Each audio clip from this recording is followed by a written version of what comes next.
pandemic isn't covered in many insurance policies. Everybody's laid off. We are coming together and being stronger. What's going to happen to our community and to our livelihood and to our careers?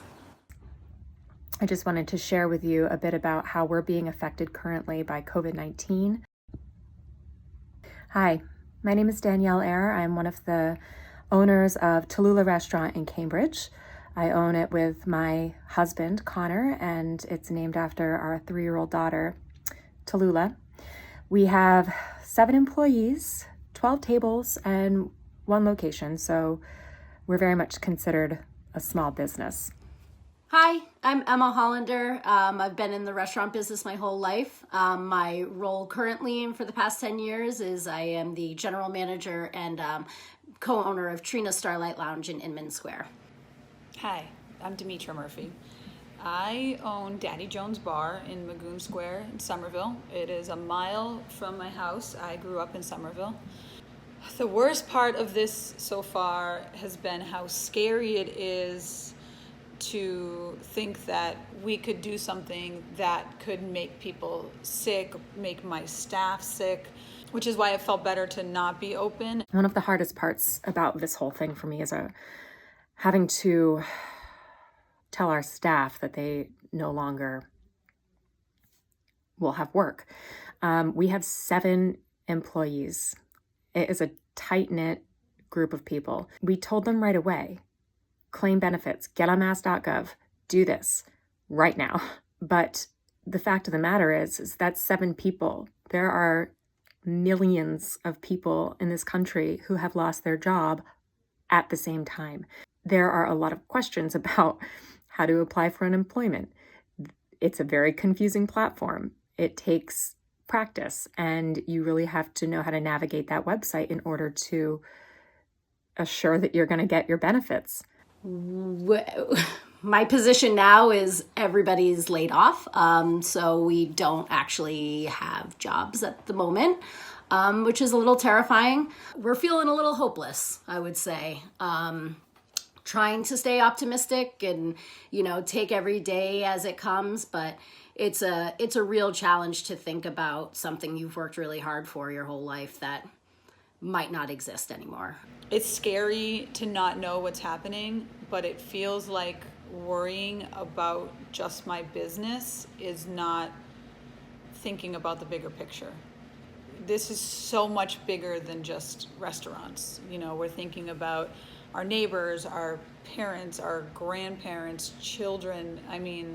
Coordinate the donations that we've been able to coordinate. I feel really lucky that we've been able to do that. In the 5 days that we ran the Casseroles for a Cause project, we were able to donate 2,750 bag lunches to kids who needed them, and to families who needed them. A lot of the people who helped us and who purchased casseroles made the purchase, but then wanted to donate the casserole to the family. So we were able to feed a lot of people in a very short amount of time, and we plan to resume this and to resume donations as soon as we can, as soon as it's safe to do so. This is very much a day-by-day process. One day we went from we're serving food and minimizing our capacity by 50% to, okay, now we're doing takeout and casseroles and soups, and to, okay, now we're gonna deliver this food one day, prep it one day, put our kid in the back of the car, and go, fielding emails, fielding phone calls, fielding gift certificates, fielding whatever sort of questions that come into the restaurant with 2 people, to, okay, now we're closed. I will say at this point, the best way to support Tallulah Restaurant and our restaurant is to buy a gift certificate from our website. It's cash that is immediately distributed that becomes your credit later, and it's a great way to just help. The restaurant community in Boston, I think that we are generous. I think that we are very resilient. We already operate on tight margins. We're used to it.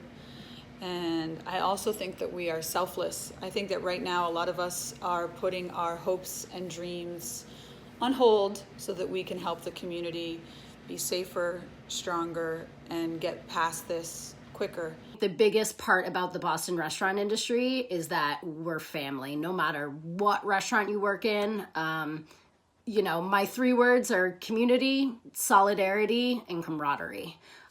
We've always had each other's back. We'll always have each other's back.